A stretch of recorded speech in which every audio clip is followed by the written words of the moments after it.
So hello and welcome back to Shri POB. तो guys, Jhanak का dance सभी जजेस को बहुत पसंद आता है। वो आशीर्वाद लेने के लिए छोटे गुरुजी के पास जाती है, जिनका नाम आज के एपिसोड में रिवील हो जाएगा, रुद्र प्रताप। छोटे गुरुजी का नाम है रुद्र प्रताप। सो झनक रुद्र प्रताप के पास जाती है, आशीर्वाद लेती है। उसके बाद अपने नाजायज बाप के पास जाती है, वो आशीर्वाद के लिए मना कर देता है। अब आज के एपिसोड में ही दिखाया है, वो रुद्र से कहती है, गुरुजी मैं आपके लिए चाय बना दूं। गुरुजी कहते हैं, बहुत भोली हो तुम। अरे पगली, तुमने अभी डांस किया है और थक करके आई हो, तो तुम पानी पियो और यहाँ मेरे पास बैठो। तब छनक कहती है कि गुरुजी मुझे माफ करिएगा, मैं ये आपकी बात नहीं मान पाऊंगी। तो गुरुजी कहते हैं, तो एक काम करो, जहाँ ये सभी स्टूडेंट बैठे हुए हैं वहां जाकर के बैठ जाओ।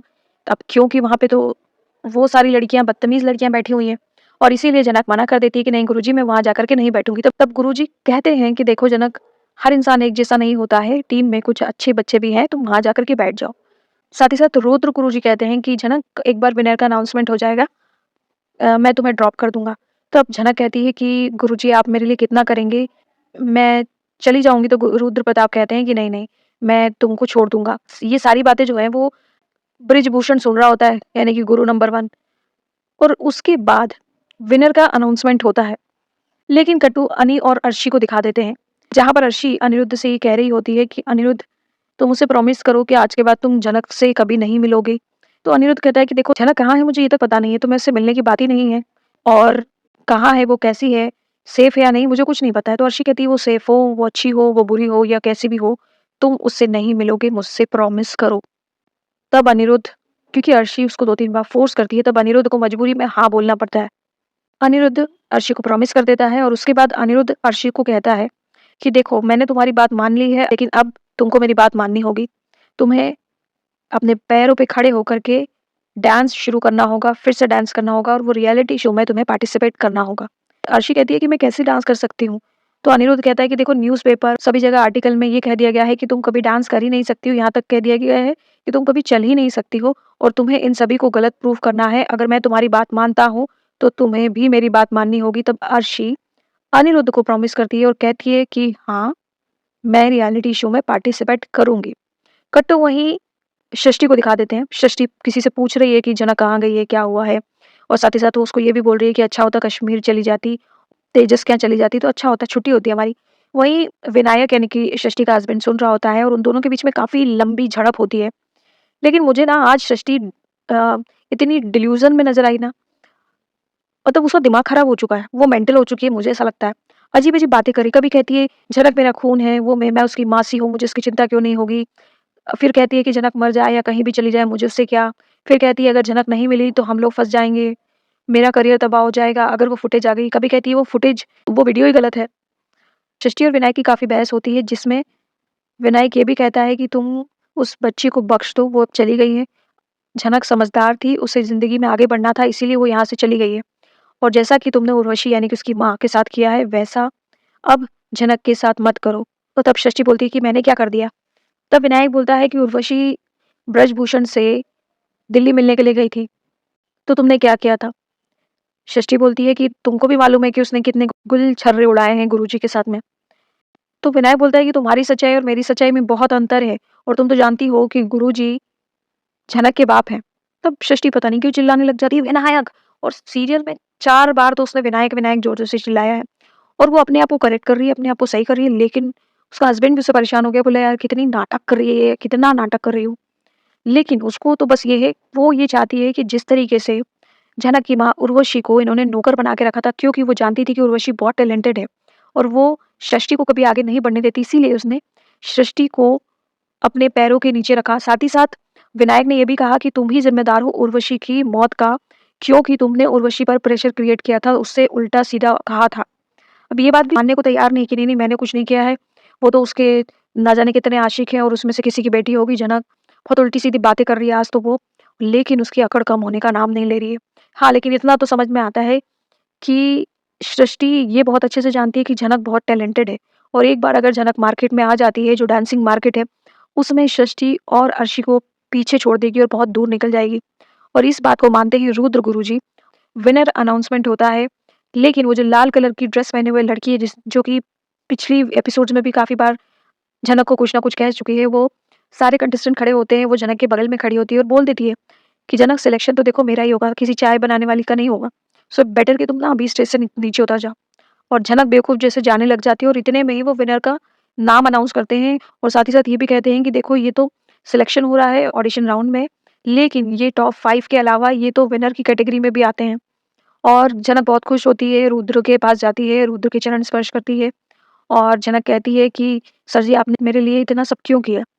तो गुरुजी कहते हैं कि झनक मैं एक आर्टिस्ट हूँ और मेरा ये फर्ज़ बनता है कि एक आर्टिस्ट की हेल्प करना और तुम हो ही झनक द आर्टिस्ट, तो मेरा तो फर्ज़ बनता है तुम्हारी हेल्प करने का। वहीं पे वो सड़ा हुआ, नालायक, नाजायज़ बाप घूर-घूर के झनक को देखता रहता है।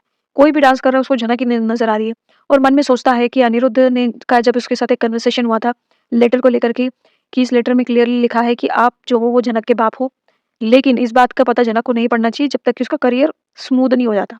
अब उसको ये लग रहा है कि वो झनक चाहती थी कि उसको ब्लैकमेल करे, जबकि झनक को तो कुछ पता ही नहीं है। और वो उसको उसके बाप को ये लगता है कि झनक जो है वो उसके दोस्त के साथ यानी अनिरुद्ध के साथ मिलकर के उसको ब्लैकमेल करने के लिए उस दिन गई थी। साथ ही साथ उसको ये लग रहा है कहीं अनिरुद्ध तो साथ में नहीं आया है और साथ ही साथ वो ये भी कहता है कि इतनी हिम्मत तो इसकी माँ ने भी नहीं करी थी और ये स्टेज पे आ गई है और अब ये इसकी लास्ट परफॉर्मेंस है स्टेज पे, इसके बाद कभी तुम स्टेज पर नहीं आ पाओगी। ये मैं मेक श्योर करता हूँ। और उसके बाद देखो सृष्टि का ना विनायक के साथ में काफ़ी लंबा सीन चला है और वही सेम टॉपिक घूम-घूम के सेम टॉपिक है। झनक मेरी दुश्मन है, झनक मेरी दुश्मन नहीं है, झनक को मैं ढूँढना चाहती हूँ, झनक को मैं नहीं ढूँढना चाहती हूँ। झनक से मैं प्यार करती हूँ, झनक से नहीं करती हूँ, झनक मेरा खून है, झनक मेरी कुछ भी नहीं है। इस तरीके से डिल्यूज़न वाली बातें चल रही हैं। फिर अब ये होता है कि हम मुंबई में वापस आते हैं और मुंबई में गुरुजी एक स्टूडेंट से बात कर रहे हैं और वहाँ पर ये बात कर रहे हैं कि एक चाय बनाने वाली कैसे शो में हिस्सा ले सकती है, किसी को भी सड़क से उठा करके शो का हिस्सा बना देंगे। आखिर शो का कोई स्टैंडर्ड है या नहीं? हम बड़े-बड़े घरों से आते हैं और हमारे माँ-बाप को अगर ये पता चलेगा तो उन्हें कैसा लगेगा? और हम लोग प्रोटेस्ट कर रहे हैं इसके अगेंस्ट और ब्रजभूषण इसका साथ देता है, यानी कि जनक का नाजायज़ बाप इस स्टूडेंट्स का साथ देता है और कहता है कि हाँ, तुम लोग करते रहो, मैं प्रोड्यूसर को बुलाता हूँ, मैनेजमेंट को बुलाता हूँ और इस जनक को मैं तो बाहर निकलवा के रहूँगा। नहीं, पहले तो वो मैनेजमेंट वालों को बोलता है कि आपके शो में आपने एक बहुत ही गंदी सी लड़की को ले लिया है। जो कि केयरटेकर थी, चाय बनाती थी रुद्र प्रताप का और फिर उस चाय बनाने वाली को आपने ऑडिशन दिलवा दिया और उसने क्लियर भी कर लिया है। गुरु कहता है इस लड़की की फितरत हमसे बेहतर कोई नहीं जानता है और इसके कैरेक्टर की बात तो पूछो ही मत। और साथ ही साथ वो मेकर्स को बोलता है कि बड़े-बड़े घरों से बच्चे आ रहे हैं और आप इस शो के स्टैंडर्ड को गिरा रहे हो। देखो हम तो मेंटर हैं, हम पैसे लेंगे और चले जाएँगे, लेकिन इस लड़की को इस शो में नहीं होना चाहिए। साथ ही साथ वो ये भी बोलते हैं कि हो सकता है कि जाने-अनजाने में आपसे गलती हो गई होगी, लेकिन अच्छे घर के बच्चे नहीं दिखेंगे तो शो में टीआरपी नहीं आएगी और आपको बड़ा नुकसान होगा। ये झनक, ये लड़की बहुत बड़ी फ्रॉड है। ये बात कहते हैं, वहीं मेकर्स भी कन्फर्म करते हैं कि हाँ, हाँ, ऐसी लड़की तो ली थी, लेकिन उसको तो केयरटेकर के लिए रखा था, चाय बनाने के लिए रखा था। वहीं पे सृष्टि मेकर्स को देख लेती है और वो कहती है गुरुजी से कि गुरुजी मैं यहाँ से चली जाती हूँ और कहीं ये लोग मुझे नौकरी से ना निकाल दें। वहीं रुद्र प्रताप जनक को कहते हैं कि जनक देखो कभी ना कभी सच्चाई तो सामने आनी ही है और अगर एक चाय वाली इतनी टैलेंटेड है कि वो डांस कर सकती है और वो ऑडिशन राउंड क्लियर कर सकती है तो क्यों नहीं ये लोग उसे शो में लेंगे।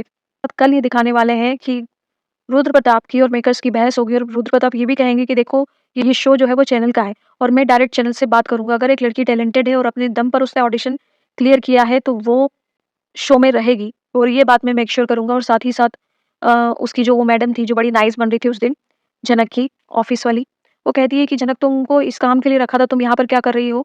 और तुम दोनों चीज़ें एक साथ नहीं कर सकती हो, तुमको हमारी परमिशन लेनी चाहिए थी। जनक की नौकरी तो अब जाएगी। साथ ही साथ वो लोग उसको कॉम्पिटिशन से भी निकालने की पूरी कोशिश करेंगे लेकिन रुद्र प्रताप क्योंकि एक जाना-माना डांस गुरु है, तो कहीं न कहीं हो सकता है कि झनक को वो डांस में वापस ले ले और अब रुद्र प्रताप के साथ जाएगी झनक। रुद्र प्रताप के घर में थैंक यू फॉर रहेगी वॉचिंग। झनक क्योंकि अब उसको रिहर्सल हॉल में तो प्रोड्यूसर्स नहीं रखने वाले हैं। तो अब होने वाला है ये कि रुद्र प्रताप के घर में झनक रहेगी। हो सकता है कि प्रताप की अब फैमिली भी दिखा दें, माता-पिता भी दिखा दें और साथ ही साथ अर्शी भी बॉम्बे आने वाली है।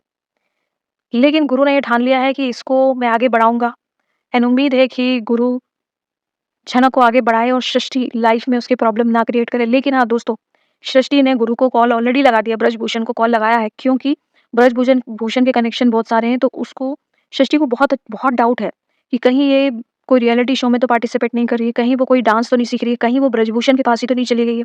इसीलिए उसने डायरेक्ट ब्रजभूषण को कॉल लगाया, लेकिन ब्रजभूषण जो है वो तो पंचायत में बिज़ी है, इस वजह से उसकी बात नहीं हो पाई।